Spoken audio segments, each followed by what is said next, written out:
Hello and welcome to beautiful Jindabyne for the third edition of L'Etape Australia by the Tour de France. Jindabyne and Mother Nature, they're showing off, they've really turned it on. The weather is perfect, the scenery is simply stunning. The ride and the race, they've changed a little bit this year. They start and finish in Jindabyne. The race, that's the long one, more challenging. 170 kilometres, some 3,000 metres worth of climbing. They tackle the Col de Boloca and the Col de Kosciuszko up to Perisher. For the slightly shorter one, the ride, 108 kilometres, still really tough, the Col de Boloca, and then the charge on through to the finish line itself. Here to participate, two of the stars of Australian and world cycling. The silver medalist from the World Championships this year, Amanda Spratt, she's back for the third time, and the Paris-Roubaix winner, Matt Heyman, he's here for the first time. And we caught up with them before they headed out on their bikes. Matt, part of your cycling journey, it started in this area, you're near the back end of that journey now. What's it like to be back and riding in Jindabyne? Oh look, beautiful area. I mean, I just got back from Europe, and when you've spent so much time overseas, to ride around here, Perisher and Thredbo, some of Australia's really great high country. It's beautiful, beautiful to be back here. And in the event itself, you get the chance to ride with the people that are either yelling support to you from the side of the road or other bits of encouragement. Yeah, look, it's a bit different that the fans are now on the road riding with you, so it's going to be a great experience. And, you know, just even being here and being around the village today, so many people that come up and just, you know, want to feel like that you've inspired them to ride, and it's quite humbling to have that. What did the Tour de France mean to you when you were a kid in Canberra dreaming about being a pro cyclist? Yeah, I mean, originally, even before that, my older brother getting the magazines from Europe to find out what was happening in the Tour, and later on following it on SBS, and just dreaming of, you know, one day being there. And it took me quite a while to get to the Tour, and then even longer to get to Paris. But you know, I guess it's a real mark that you kind of made it as a professional once you finish the Tour de France. It wasn't until your 15th season that you made it down the Champs-Élysées into Paris for the Tour. What was that like? Yeah, it was, we you know, when you turn onto the Champs-Élysées and you look up and you see the Arc de Triomphe, and the aeroplanes come overhead and the French Air Force lay down the flag, it was pretty emotional. Not only goosebumps, I think I had something in my eye.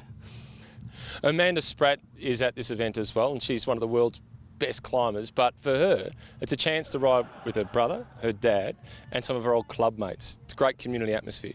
Yeah, look, and this whole community of Jindabyne itself seems to have really embraced this event. So all the local people here are really supportive of it, and this year they turned on the weather as well. So I'm looking forward to a really super day out there tomorrow.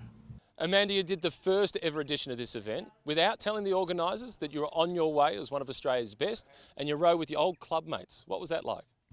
Yeah, first year was with my club, and it's a really special event for me for that reason. I spend most of the year in Europe, so it's nice to come back with my Penrith Cycling Club teammates, and they're all here again this year. They were here last year, so it's a great family weekend for me. Speaking of family, you've got both your dad and your brother here this time.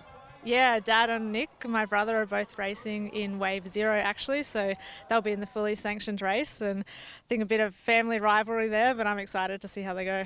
How old's your dad? My dad is 66. And he's racing amongst the fastest 150 people in this event. He is, but don't underestimate Dad. I think I learnt a lot from him growing up as a cyclist, and he's definitely taught me a lot, and he's still out there racing and winning club races every week. How inspiring is that to you? Yeah, it's really inspiring, and he's also had some health problems and come back from it. The same with my brother, actually. But with my dad, he's the reason I got into cycling, and we used to have some epic family battles with my brother and my dad out training. So, and he's still there, and he's still going so well. I went for a ride with him last week, and he was killing me out on the hills. So there's definitely, he's got it in him still.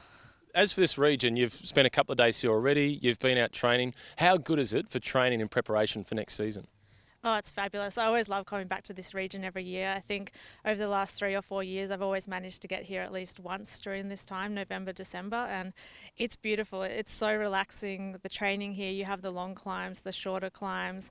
I think the community really likes cyclists here, and you really feel that when you're here. Do you feel it's part of your responsibility to engage the community, encourage them to get more people out on the bike?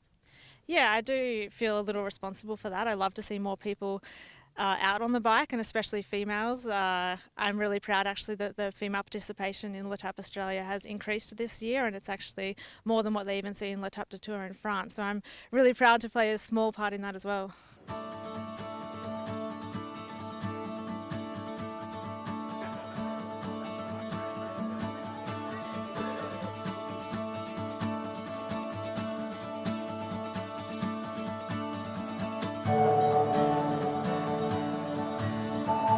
And this is your terrain. You love the mountains. Yeah, I must admit, this is the stuff my dreams are made of. So I love this area of the world, and I see some beautiful places in Europe, but it's such beautiful scenery and roads here too.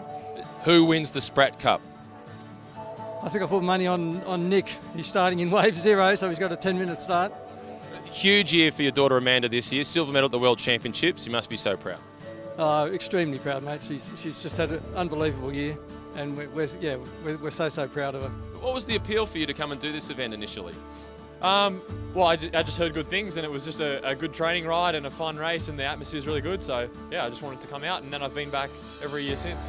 How did Gary Trowell sneak into Group Wave 3 as a former Australian road champion, 1984 Olympian, and the first winner of the Commonwealth Bank Classic? How are you in this group?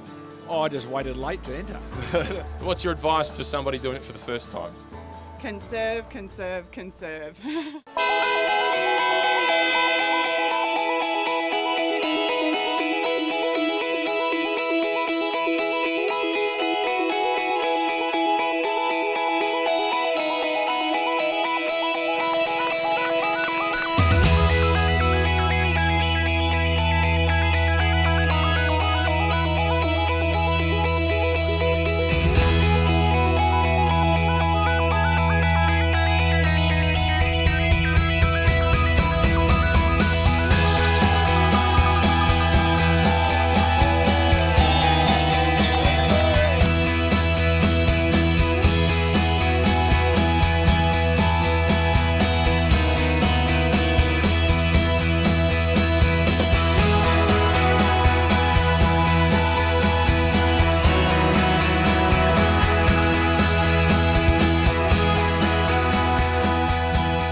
I'm with a top bunch of guys here. They're just waiting for me up the road, and a bit windy out there, but everyone's having a fabulous time.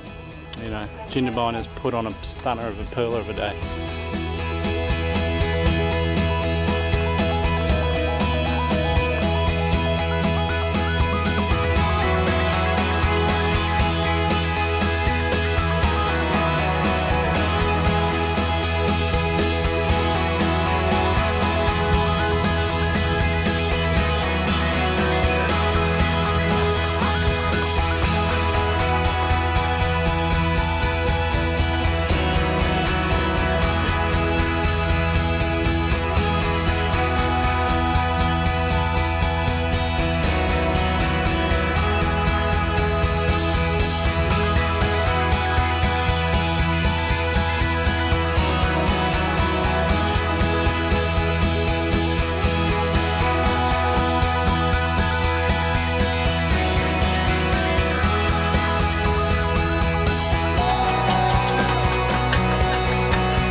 It's just really hard and unrelenting.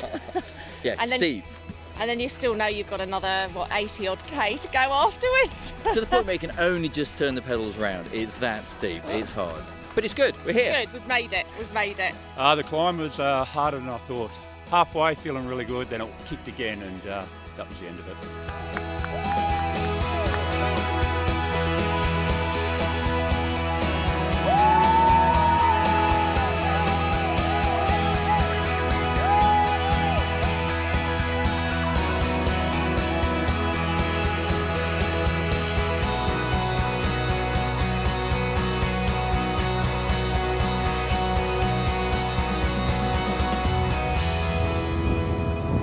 Toby is a blind disabled rider.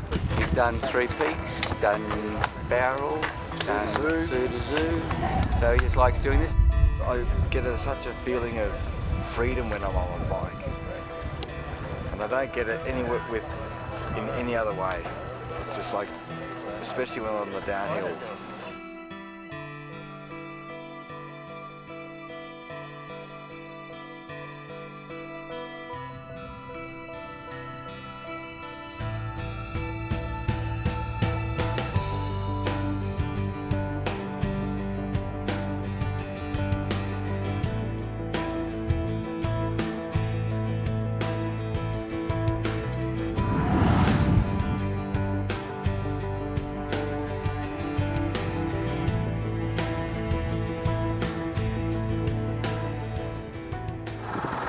challenging, it's not easy. It's a tough day on the bike. Like it would be in the Tour de France. Tired, sore, cramping. Yeah, pretty good though. It's amazing though, the downhill's so much fun. I did a skydive the other week and it's on par with that. It's so thrilling. Fabulous, fabulous, fabulous ride.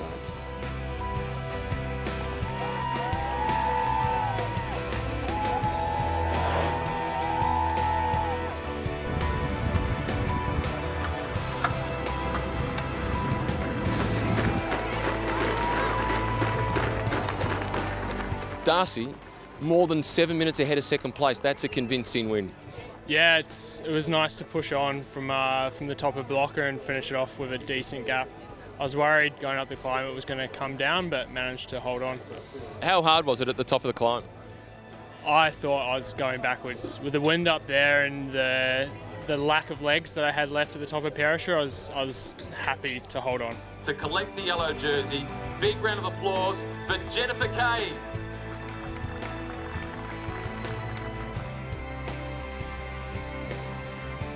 How much did you enjoy it out there today? It was gorgeous. I wasn't sure what to expect. I have never ridden around here, never done those climbs, never done these roads. So I was coming in pretty blind, but it really was a stunner, actually.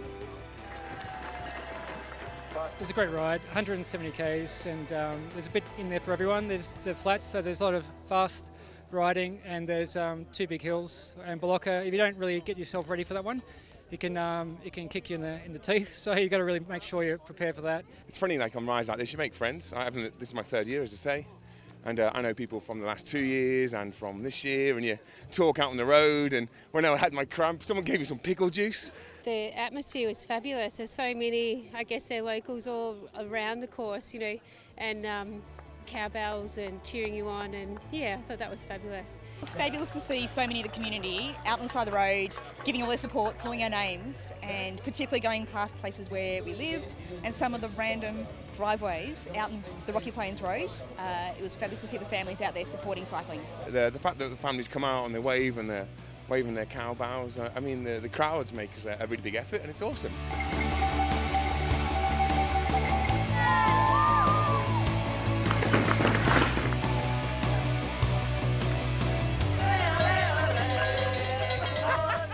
How was it, Spratty? Oh, it was great. I had so much fun out there. I met so many wonderful people, so many great chats, and I also really want to thank the volunteers out there. They're doing such an incredible job. Everything's running so smoothly. Have you heard about your brother? I have actually. I had a sneaky look on my phone actually when I was at the top there and stopped, and I'm really proud of him. 3rd place. And 3rd today, but most importantly, you are officially the winner of the Sprat Cup. Yeah, never in doubt. Pretty special, I guess, as Amanda said. To see, Nick, my son's had a rough sort of 10 years health-wise, and he's just coming back, and it's good to see him right up there, and I'm sure Amanda's really pleased for him as well. So that was great, yeah. And there's not many sports where you get to ride with some of the world's best.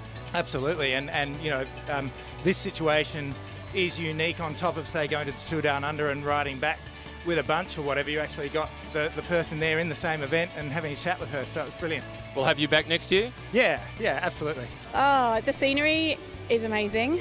And I ride here a lot, but racing up to Perisher, that's a different level. The support out on course is amazing. I love it. I mean, it's an event like this on closed roads. I mean, you can, it's one of the best places to ride, so I don't need much excuse to come back and ride here. The gorgeous weather, I kept kind of looking up and being like, wow, this is so gorgeous. It was a great day out. Good groups, big groups, great conditions, empty roads, perfect. Climb was amazing, yeah. Bigger than I expected, but yeah, it was great. It was fantastic. Great weather, great support from the crowd, and great to be here with all the other cyclists. Fantastic. Great conditions, great weather. There's a bit of a headwind, it's Rocky Plains way, but got in a great group, and then it turned into tailwind, and we were doing 60 k's an hour. It was awesome, so yeah. Definitely come back and do it again, definitely. I'd like to get a bit fitter and do it a bit faster, but definitely back again. It's my 3rd time. It's just such a great area. I mean, you can bring the whole family down here, ride with your mates, bring the family down. They can get stuck in and get amongst some of the activities around. It's just a fantastic area. Definitely do it and plan ahead. give yourself 5 or 6 months of preparation and just aim for it. I think the whole atmosphere here, they really do a great job of creating that Tour de France atmosphere with the village. It's a beautiful course as well. It's just as hard as any race we'd have in Europe. So you really are getting that Tour de France atmosphere, and it's a really unique event for Australia to have. You can hear the jubilation in the voices of everybody, whether they've won prizes or they've just made it across the finish line. It's a great accomplishment just to get from the start through to the finish. It's all happening again in 2019, and of all the L'Etape events around the world, this is the biggest one outside of France. So get organised, clear the calendar, and I'll see you here in Jindabyne for L'Etape Australia by the Tour de France in 2019.